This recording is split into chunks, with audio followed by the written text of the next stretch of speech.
Hi everyone, welcome to StunnerShare. So today we are going to see the analysis of what happened in Nifty and what can be expected for tomorrow. And one small update to each and everyone here is that try to watch the shorts which I am sharing on a regular basis. Because if you see the natural gas update I gave to yesterday and most of it did not watch.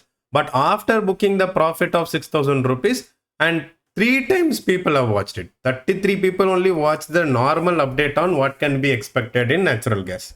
But after it has gone to the target or after it has made some profit, and then people have watched three times of it. And again, same thing. Nifty prediction I posted a very earlier itself. Say for example, at the time of 10:30, between 10:30 to 11. And after that, it has given a good move, and still not even, I don't know, not even 0.1 percentage of the people have seen this video. Only 9 people and 3 people have seen this video.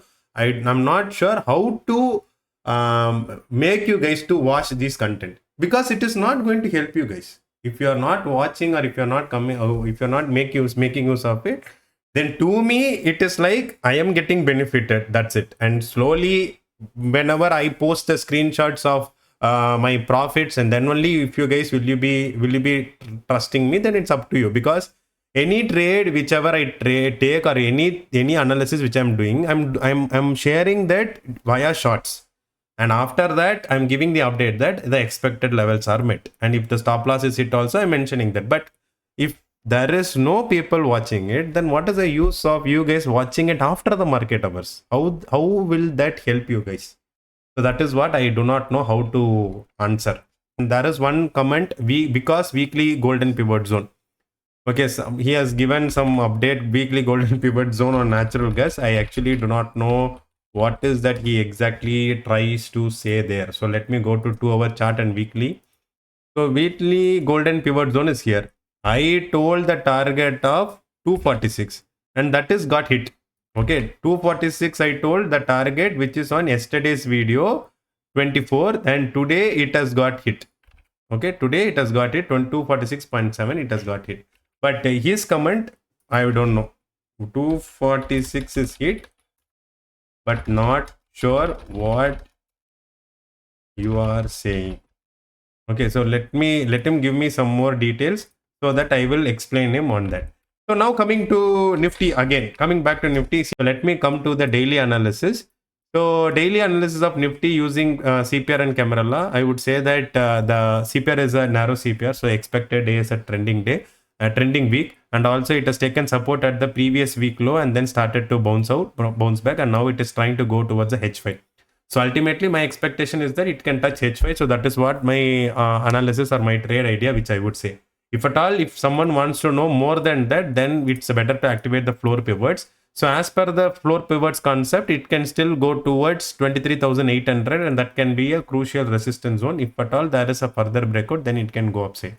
Or if there is a small pullback also, it is good to watch. Clear? And now let us go to Nifty Futures. Nifty Futures also the same thing. It is also going on the upper side only, and also it has already touched H5. Okay, so that is the basic difference between spot and futures. If you are trading with spot, you have to only follow spot and accordingly work on the options. Okay, and you have to, when you are playing with options, you have to understand the theta in it. Okay, volatility vega in it is based on the influential factors which is going to affect the options. Apart from that, if there is no influential factors, then it is better that you prefer only the theta. Okay, theta plays a major role when you are taking a option trade. So the more the time it stays and it stays at the same place, the theta will be pitching in and it will erase the premium. Okay, and there was one question yesterday. There was one question with respect to the daily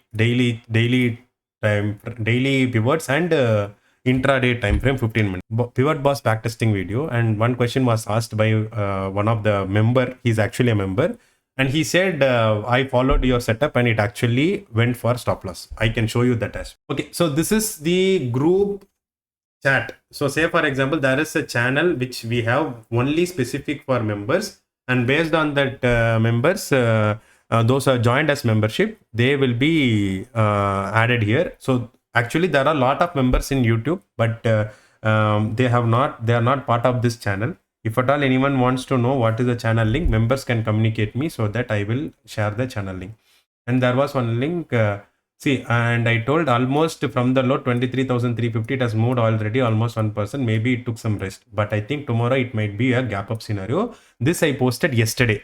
Okay, and that's why I told I don't prefer options. All these I've given to him. And today exactly the gap up happened, and 1:1 is also as per the entry and stop loss criteria. 1:1, 1:2, 1:3 also done for him.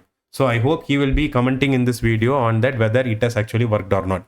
So this is a reason why I don't use options much, because when you use options here, the premium is going to erode. When the premium is going to erode, then obviously your SL will get hit, because you will be placing your stop loss either by spot or either by options trade. So that is obviously going to hit. So it is better that you don't if you're well versed in option, then go for it. Otherwise wait, that otherwise take in futures. So that is what I would say.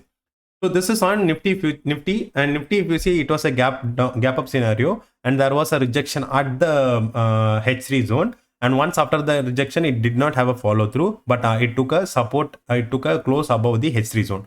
And now those who are all attended the previous Sunday to Sunday members session, I have clearly told what needs to be done whenever a consolidation phase happens.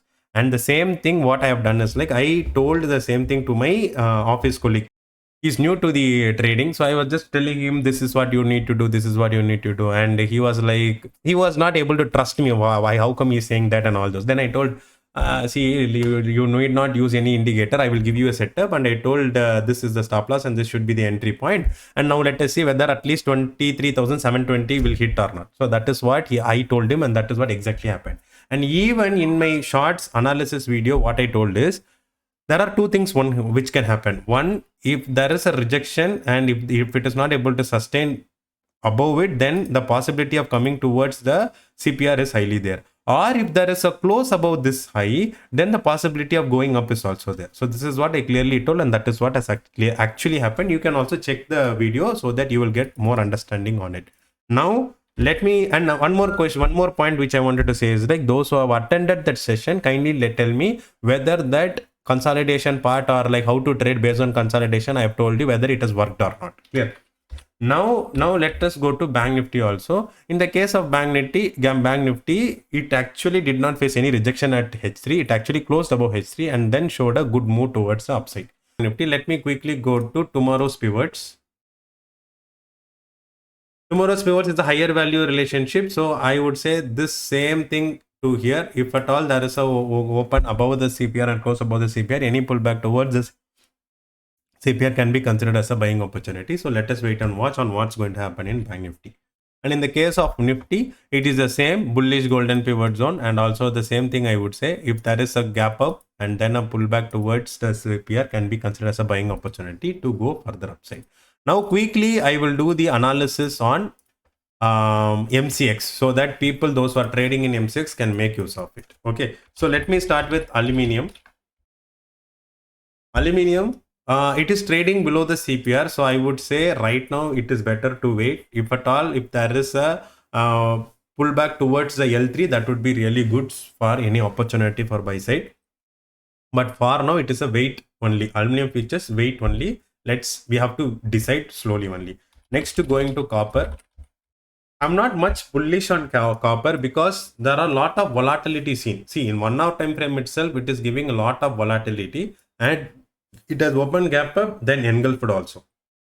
So right now, copper is 2,50,000 rupees you have to spend for one contract, and 2,000 rupees 500 is 1 point move. So your loss also will be big and your profit also will be big. So we have to be very careful whenever you are trading in copper. Right now, I would not take any trade in copper for now because it is showing some lot of volatility. Let it consolidate for some time. And how the consolidation works, members know, so they will be aware of it. To me, let it consolidate for some time. Next is crude oil. Crude oil July.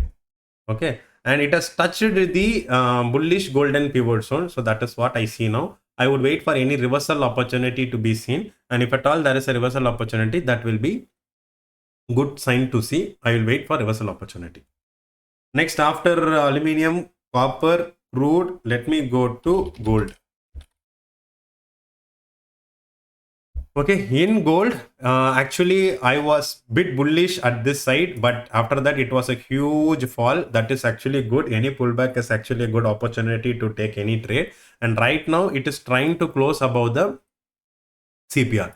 Now, where will I take a trade? So if at all, if you see, actually this will be an ideal zone to go long, but there are some good candles, good big candles are seen. I would wait for some more pullback again at this zone, and if at all there is a pullback, I would go for an entry at this point, or I would wait for a close above this zone and then small consolidation. Then I will be taking a trade in gold. Unless and until there is nothing happening, I will wait. Next is on natural gas. Natural gas, actually yesterday itself I told the view I was expecting 246 to get hit, and actually that has got hit. 246 is already done. Now if at all, I actually, if you see, there is a gap up scenario and then small pullback and then went up. So I would wait for some consolidation to happen. Once that consolidation happens, it will be good to go long in natural gas. Now the last one to see is silver. Okay, silver on the other hand, it is trying to consolidate more. The more it consolidates, that would be a good opportunity. So right now I would wait for any close above this particular zone. And if at all there is a close above this zone, then I would wait for any opportunity to go long here. Until and unless there is no close above this, I will wait. Or if at all, if you wanted to go for an opportunity to trade, this would be the ideal opportunity to go long. But actually at this point, I was not tracking silver futures because I was more concentrating on the NSE market. Now MCX market I'm concentrating now. So I would wait for an opportunity if there is a close above the current day's high zone, or after a close above 91,350, I will go for some long opportunity. So until and unless nothing happens, I will actually wait. So these are the overall update in Nifty and Bank Nifty and other MCX thing. One request is that watch the shorts so that you will be beneficial. At least track the shorts. If you are taking the trade or not, at least if you track it, you will come to know what can be done on it. Clear? So that's it from my side. If you feel the content is good, kindly give a like, share and subscribe. Feel free to share this video to friends and family so that they will also be benefited. Thanks a lot. Stay tuned for more videos.